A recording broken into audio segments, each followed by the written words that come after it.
Bonsoir à tous, bienvenue à Compassion Actu, l'émission qui traite de l'actualité de l'Église La Compassion. L'Église La Compassion est plus connectée que jamais. Avec plus d'1 million de chrétiens connectés de par le monde, vous en faites partie aujourd'hui. Vous pouvez effectivement soumettre vos idées en commentaire, vos questions, vos propositions, puisque nous lisons et modérons absolument tous les commentaires de cette émission, que ce soit en direct ou en différé. Donc, sentez-vous inclus dans cette émission. L'actualité du jour, c'est la mise en place de la banque alimentaire, la boutique du cœur, par l'Église La Compassion.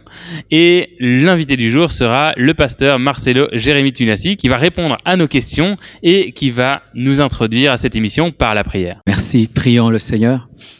Seigneur Dieu, nous détruisons les œuvres de l'ennemi contre la banque alimentaire. Nous prions, Père, que tu règnes, que tu domines sur cette émission. Nous prions, Père éternel, mon Dieu, que tu touches les cœurs, tu touches des partenaires pour soutenir cette banque alimentaire et donne-nous d'opérer dans l'amour, d'opérer dans la solidarité. Que ta sagesse et ton intelligence soient accordées à chacun de nous et bénis tous les internautes dans le monde. Merci Seigneur pour tout ce que tu fais dans l'Église La Compassion. Que toute la gloire te revienne. Au nom de Jésus-Christ. Amen. Amen. Merci pasteur. Alors, sur le plateau, aujourd'hui, nous avons Marco Macolo à ma gauche, Sabrina Emungu à ma droite et moi-même, Tom Ward, qui vais présider cette émission. Et vous aussi, vous êtes inclus dans cette émission puisque, comme je l'ai dit, vous pouvez commenter, mais vous pouvez également partager l'émission pour lui donner de la visibilité si vous aimez ce format d'émission.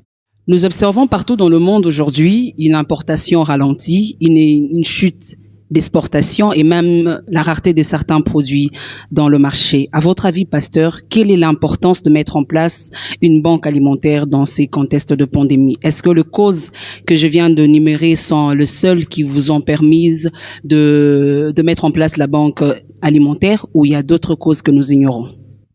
Au départ, lorsqu'il y a eu le confinement, j'ai commencé à enseigner sur l'eschatologie, j'ai commencé à enseigner sur la foi. Mais après, je me suis rendu compte qu'il n'y avait pas qu'un problème de prière, pas un problème seulement de sainteté, mais il y avait un problème alimentaire. Parce que je m'étais dit, si c'était devenu dur pour des personnes aisées, ça devrait être dur pour les nécessiteux. Alors le Seigneur m'a conduit à en parler dans une émission intitulée « Soyons solidaires dans le confinement ». Et Dieu a touché plusieurs personnes pour qu'elles puissent nous aider à prendre soin des nécessiteux. Notre fardeau, c'était de prêcher par l'amour, prêcher par le don, au lieu de prêcher que par la parole de Dieu. C'est notre seule vision et la seule chose qui m'a poussé à monter cette banque alimentaire. Merci, pasteur, de nous éclairer. Toujours dans la même idée de nos questions ce soir. La banque alimentaire, c'est un terme peu connu en Afrique et même rarement parlé en République démocratique du Congo. Depuis toujours, nous avions eu le fardeau d'aider les nécessiteux. Et on a commencé par la boutique, plutôt le restaurant du cœur. C'était concentré sur les enfants de la rue pendant 3 ans. Et puis nous étions obligés d'arrêter parce que les plus forts chassaient les plus faibles. On a converti le restaurant du cœur en bourse compassion pour payer les études des orphelins et des orphelines. Et là, lorsque le confinement a commencé, on a dû aider en donnant la nourriture. Et là, nous avons un plus grand projet, c'est que nous devons avoir maintenant un orphelinat pour prendre soin des enfants abandonnés. Donc, nous désirons seulement prêcher par l'amour. Merci, pasteur, pour ces questions. À la suite de vos réponses, j'ai une question à vous poser sous 2 volets. Le premier volet, c'est par rapport à la banque toujours. Cette banque, autrement appelée boutique du cœur, est-ce que, à part le fait qu'elle a la mission de nourrir les pauvres, à part cette mission, elle en a d'autres? Non, on n'a pas un but politique derrière, on ne veut rien récupérer. Nous voulons seulement aider les nécessiteux, les nourrir, rien d'autre et absolument rien d'autre. Merci, pasteur. Et les seconds et même les derniers volets de cette question, quelles sont les personnes ciblées par les actions de la banque alimentaire? Pour l'instant, nous sommes allés voir les orphelinats, les hommes de vieillards. Nous sommes également allés visiter les personnes souffrantes de l'anémie et nous sommes aussi allés voir les personnes avec handicap. Et pour l'instant, nous sommes en train de nous préparer à visiter les prisonniers. Merci, pasteur. Je viens de Belgique et en arrivant ici en RDC, j'ai été frappé du contraste du manque de structures sociales pour soutenir les personnes qui sont dans le besoin ici. Et pourtant, il y a quand même pas mal de pauvreté qu'on peut rencontrer. Est-ce que il y a d'autres alternatives à la boutique du cœur pour les personnes qui sont dans le besoin aujourd'hui? C'est vrai, notre pays a besoin de se développer davantage dans le domaine social. Certes, le gouvernement fait beaucoup. Nous avons vu, ils ont lancé l'école gratuite. Ils font des efforts, mais étant donné que nous sommes tous le Congo, il faudrait pas que l'Église puisse être observatrice et prier seulement et enseigner, corriger. Alors, il faudrait que l'Église aide. C'est pourquoi je parle même aux hommes de Dieu, au-delà de prêcher, d'enseigner, devons mettre la main à la pâte. Jésus-Christ a donné du pain, il a donné du poisson, il n'a pas seulement enseigné. Jésus a nourri des foules. Mais j'aimerais aussi parler aux ONG, j'aimerais parler à tous ceux qui gèrent des orphelinats. Il n'est pas bon de se nourrir derrière les pauvres. Il ne faut pas se servir, instrumentaliser les pauvres pour se nourrir, pour s'enrichir. Nous voyons des gens qui reçoivent des millions pour les orphelins, mais qui donnent $10,000. D'autres reçoivent de l'argent et ils donnent des miettes et puis prennent des photos. Vraiment, c'est s'attirer de la malédiction. Je demande à tous ceux qui sont dans des ONG et vous brandissez les orphelins, vous brandissez les infirmes, vraiment faites-le de tout votre cœur sans cupidité, sinon au dernier jour, Dieu vous jugera. Donc c'est ce que je peux dire, que plusieurs autres personnes puissent lancer des mouvements pour aider. Tu es riche, c'est bon, mais nous ne serons pas récompensés au ciel parce que nous sommes riches. Je ne serai pas récompensé au ciel parce que j'ai une maison, parce que j'ai une voiture. Je serai récompensé pour ce que j'ai fait pour les autres. Chaque fois que tu amasses pour toi, c'est bien pour toi, mais tu es béni seulement lorsque tu partages. Et il faudrait qu'il y ait vraiment un élan de solidarité pendant le confinement et après. Est-ce que vous feriez un lien entre l'évangile par les œuvres et cette action?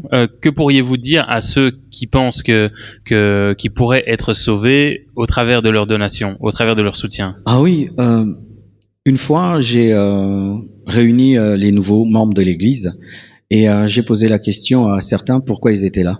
Il y a un qui m'a dit, pasteur, je suis là parce que tu m'avais salué. Rien que ça. Parce qu'il s'était dit, les hommes de Dieu sont tellement orgueilleux qu'ils ne saluent personne. Il était touché parce que je l'ai salué. Un jour, un papa de l'église traversait des moments difficiles et sans qu'il me demande quoi que ce soit, je lui avais offert de l'argent. Et il appelait ses amis. Il a dit non, le pasteur m'a offert, je lui avais donné de l'argent pour qu'il achète une moto. Et il a appelé ses amis. Et ses amis lui ont dit, oh, les hommes de Dieu aussi donnent. Vous voyez, il y a une mauvaise image que les gens ont des hommes spirituels. C'est qu'ils sont seulement dans l'onction, dans les miracles, dans l'enseignement, mais ne sont pas dans le concret. Et il y a des personnes qui peuvent se convertir par les dons, parce que c'est une prédication que de partager par Jésus-Christ. Donc il y a des gens qui peuvent se convertir au travers de l'amour. D'ailleurs, c'est la plus grande force sur la terre. Amen. Merci. Mais vous ne le faites pas dans le but d'acquérir votre salut. Ce n'est pas ça que vous encouragez. Non, nous sommes sauvés par la foi, mais nous sommes récompensés par les œuvres. Merci. Alors, pasteur, ma question est celle de savoir quelles sont les stratégies mises en place par l'équipe qui travaille à la banque alimentaire pour garantir qu'il n'y ait pas d'abus. C'est vrai l'Église a le souhait, la vocation de prêcher par l'amour, mais il y a certaines personnes qui sont mal intentionnées, qui peuvent revenir 2 ou 3 fois pour récolter. Si quelqu'un revient 2 fois, c'est qu'il a vraiment fait. Parce que je ne suppose pas non plus que donner à quelqu'un un sac de riz suffit. Hein. J'en suis très conscient. Je ne suppose pas que donner à quelqu'un une boîte de lait va résoudre ses problèmes. Alors, c'est pas toujours que ces personnes sont mal intentionnées. Elles ont faim, elles reviennent. Moi, si j'ai faim, je reviendrai. Mais dommage, c'est qu'il y a des personnes qui n'en ont pas besoin, qui viennent seulement pour ajouter, d'autres pour revendre. Ça, c'est très mal. À mon niveau, ce que je fais, c'est que je ne travaille pas avec n'importe qui. L'équipe qui gère la banque alimentaire, c'est une équipe d'hommes et des femmes que je connais depuis toujours. Il y a d'abord mon épouse, il y a des serviteurs de Dieu qui ont fait montre depuis toujours d'honnêteté. Ils ont vaincu la cupidité. Ils ont été fidèles dans des petites choses et aujourd'hui, je peux leur confier cela. Et jusque-là, nous n'avons aucune plainte de mes gestions. Donc, c'est ce que je fais à mon niveau. Il y a des audits qui se font, il y a des listes. Tout est répertorié et c'est bien géré. Merci pasteur, merci Sabrina. Donc nous voyons que la banque alimentaire, il y a toute une gestion où il y a de l'ordre, tout est ordonné pour ceux qui gèrent et pour les bénéficiaires. Alors pasteur, à la suite de votre réponse, d'ailleurs qui a répondu à une question que j'allais poser, ma question est celle de savoir, il existe une équipe de gestion, mais comment est-ce que les gens qui ne sont pas à Kinshasa, ou même ceux qui sont à Kinshasa, qui aimeraient intégrer cette équipe, quelles sont les conditions, quelles sont les procédures d'intégration afin qu'ils travaillent de manière bénévole, bien sûr? Pour l'instant, la banque alimentaire est divisée en deux parties. Il y a d'un côté les partenaires, et là, tout le monde peut être partenaire, même si tu es un croyant. Parce que bon, on va pas refuser un don, ça va toujours aider. Un sac de riz qui vient d'un chrétien ou d'un croyant, c'est toujours un sac de riz. Hein. Exactement. Mais dans la gestion, pour l'instant, je ne travaille qu'avec les collaborateurs que j'ai depuis toujours, parce que on n'élève pas quelqu'un comme ça. Je dois te connaître, je dois être sûr que tu as vaincu la cupidité, que tu as vraiment de la compassion et de l'amour. Donc dans la gestion, c'est avec les membres de l'Église Compassion, mais au niveau du partenariat, tout le monde peut être partenaire. Merci pasteur. Donc tout le monde peut être partenaire et si vous voulez intégrer, l'Église elle est ouverte pour tout le monde. Alors Tom? Oui. Nous avons justement quelques images des derniers dons réalisés qui vont nous permettre de voir cet amour en action. Donc, par l'Église de la Compassion, on va diffuser le diaporama. Que ta grâce vienne dans ma vie, comme la pluie dans le désert. Si tu veux, je revivrai par la force de ton esprit. La vie est belle. Donc, comme on le voit, on a pu faire des dons à un orphelinat, mais également aux personnes nécessiteuses, les personnes qui étaient handicapées et qui subissaient des moyens ou des graves handicaps, des personnes qui étaient réellement dans le besoin. Nous sommes également allés dans un home soutenir les personnes qui sont parfois abandonnées à leur sort. Et nous avons d'autres projets dont nous allons parler pour la suite. Alors, pasteur, revenons à ces images, ces photos prises le 7 avril précisément. Vous avez accompagné ces photos avec un message que je me permets de répéter fidèlement. Ces photos ne sont pas mises pour vous vanter de quoi que ce soit, mais enfin de vous rendre compte aux partenaires. Est-ce le projet de l'Église de la Compassion de communiquer sur la banque alimentaire ou l'Église de la Compassion ne peut pas se permettre d'appliquer ces versets qui dit que lorsque la main gauche donne, la main droite ne doit pas voir? Quand la main droite donne, la main gauche. Je voudrais être sincère. Je ne suis pas très à l'aise de mettre des photos quand on donne. Sincèrement. Mais je suis obligé. Pourquoi? Parce que les personnes qui donnent doivent avoir un rapport. Parce que l'argent nous vient du monde entier. Nous n'avons pas demandé de l'argent seulement aux frères et sœurs de l'Église Compassion. Il y a des gens qui sont aux États-Unis, qui nous suivent sur Facebook, sur YouTube. Alors, je pourrais pas les appeler tous. Ils doivent voir que leur argent a servi à quelque chose. Alors, il y a aussi un problème, c'est que lorsque l'Église ne montre pas ce qu'elle fait, les gens disent « vous ne faites rien ». Et quand elle montre, on nous dit « vous êtes des vantards ». Des fois, on ne sait pas quoi faire. Un dilemme qui se pose. Alors, pourquoi nous montrons? Ce n'est pas pour nous vanter. Parce que nous aidons beaucoup de gens à l'église, beaucoup de gens dans nos bureaux. Nous avons un département du social qui fonctionne depuis des années. On ne filme pas les fidèles, on ne montre pas. Mais là, c'est un cas exceptionnel. où nous voulons communiquer et dire que l'Église ne prie pas seulement, mais l'Église soutient, et aussi pour dire merci à nos partenaires et rendre compte. Mais je crois que en évoluant, nous n'allons plus trop montrer, et surtout éviter de montrer des visages. Nous allons évoluer dans notre communication, mais là, on était presque obligé de le faire pour rendre compte. Alors, nous restons toujours sur ces images. Comment s'est organisée la logistique pour distribuer le bien collecté tout en respectant les recommandations des autorités sanitaires? Nous avons fait appel aux fidèles de l'Église qui étaient disponibles et qui n'avaient pas peur, parce que certains ont eu peur d'être contaminés. Et là, je loue mon épouse qui s'est mis vraiment au front et qui est allée malgré qu'il y avait la pandémie.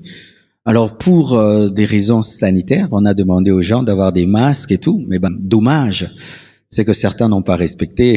J'ai vu d'autres qui jouaient même avec les orphelins, qui les mettaient au dos et tout. Je les ai dit que ce n'est pas bon. Même si nous devons opérer dans l'amour, il faut être prudent, il faut respecter les règles barrières. Donc, nous faisons l'effort de leur demander cela. Certains obéissent, d'autres pas, et nous ferons mieux prochainement. Alors, pour parler déjà de prochainement, avez-vous déjà un plan de continuation de la distribution de biens, de dons reçus? Est-ce que ce sera garanti pour tous? Même moi, Tom, Marco peuvent bien en bénéficier?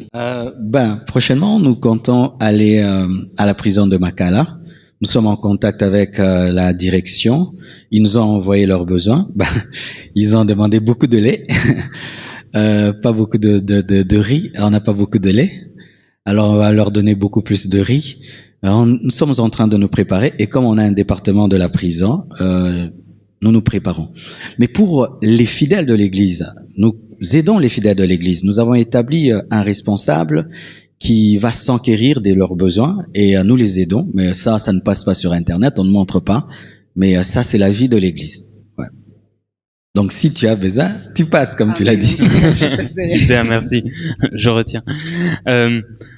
Il y a plus de 1000 repas qui ont été distribués jusqu'à présent. Quels sont les challenges, les difficultés auxquelles la boutique du cœur doit faire face par rapport à l'immensité de ce projet?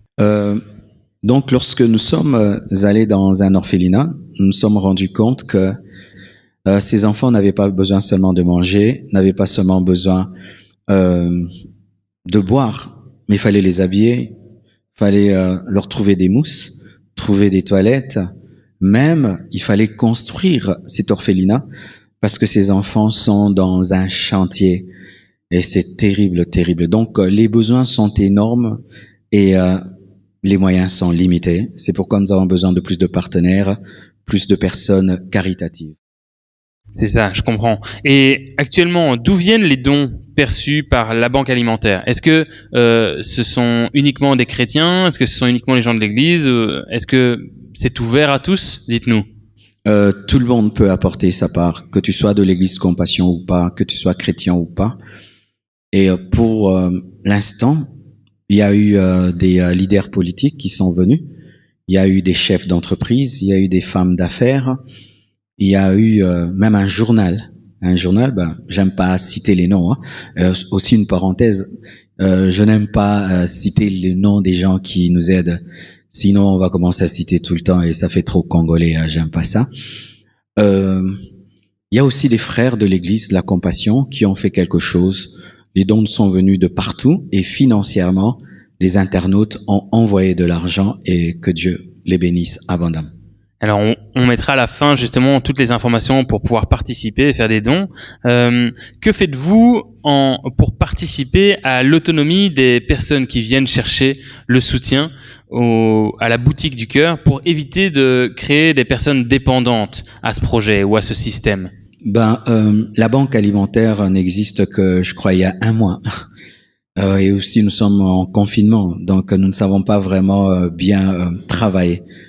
Je crois qu'après, nous allons voir comment nous allons aider ces personnes, mais pour l'instant, nous nous limitons à les nourrir. La Banque alimentaire un très gros projet qui a besoin d'une bonne et grande main-d'œuvre. Je voudrais, pasteur, vous poser la question pour savoir, en fait, est-ce que depuis que nous avons commencé, il y a une progression, il y a une diminution du nombre de partenaires ou même de ceux qui bénéficient après les premières distributions? Il y a eu quand même une diminution de ceux qui apportent vraiment des denrées alimentaires. Au départ, quand on a commencé, vraiment les gens apportaient des sacs et des sacs et des sacs, mais là quand même ça a diminué. Je comprends parce que nous avons arrêté de beaucoup communiquer à ce sujet. J'ai commencé à plus communiquer sur la prière de 21h. Mais côté action, nous avons arrêté un peu pour faire un bilan et pour mieux faire. Mais là, nous allons aller à Makala pour aider les prisonniers. C'est notre prochaine étape. Alors, avez-vous prévu de faire un appel aux nouveaux partenaires, y compris même des églises locales ou tout comme internationales, ou même les organisations d'autres pays qui ne sont pas à Kinshasa, qui ne sont pas au Congo, qui nous suivent? Vous avez pensé à faire un appel comme ça? Oui, je compte le faire et je le fais maintenant déjà. Vous savez, lorsque Esther est devenue reine et que Israël avait des problèmes parce que il y avait Aman qui avait décidé de tuer les Juifs, Mardochée avait dit à Esther ceci: qui sait que c'est pour des temps comme ceci que tu es parvenu à la royauté. Dieu ne nous rend pas riches pour rien. Dieu ne nous donne pas les moyens pour rien. Dieu veut que nous soyons des sources de bénédiction. Lorsque tu es béni et tu ne deviens pas une source de bénédiction, tu es maudit. C'est pourquoi je fais appel aux hommes que Dieu a bénis, aux hommes que Dieu a élevés, aux chefs d'entreprise, aux politiciens, parce qu'il y a même des footballeurs, aux sportifs, toute personne que Dieu a bénie. Et même si tu n'as pas beaucoup, la veuve avait donné le peu qu'elle avait. Tu peux donner même une boîte de lait, tu peux donner un sac de riz. On n'a pas besoin d'avoir beaucoup pour aider. Parce que même dans cette banque alimentaire, des fois, il y a des gens qui donnent que $10, hein. Rien que $10. Il y a des gens qui ont apporté seulement un bidon d'huile. Et Dieu ne considère pas ce que nous donnons, mais ce qui reste après qu'on ait donné. Donc, tout le monde est invité. Soyez des partenaires de la banque alimentaire et Dieu vous bénira. Amen. Vraiment, c'était intéressant de savoir que juste après, vous avez prévu d'aller à la prison de Makala pour soutenir. Donc, on imagine que ça va représenter une grosse action pour la banque alimentaire. Parce qu'il y a au moins 8000 prisonniers. C'est ça. Et quel est l'avenir? Donc déjà, vous pouvez nous parler de cette action, mais aussi, est-ce qu'il y a une suite à la banque alimentaire après cette pandémie? Est-ce qu'il y a des actions prévues? Est-ce qu'il y a un plan, une vision sur le long terme pour cette boutique du cœur? Jusqu'à ce que Jésus reviendra, il y aura toujours une banque alimentaire parce que nous devons toujours aimer. Nous ne devons pas aimer à cause du Covid, même si le Covid nous a enseigné beaucoup de choses.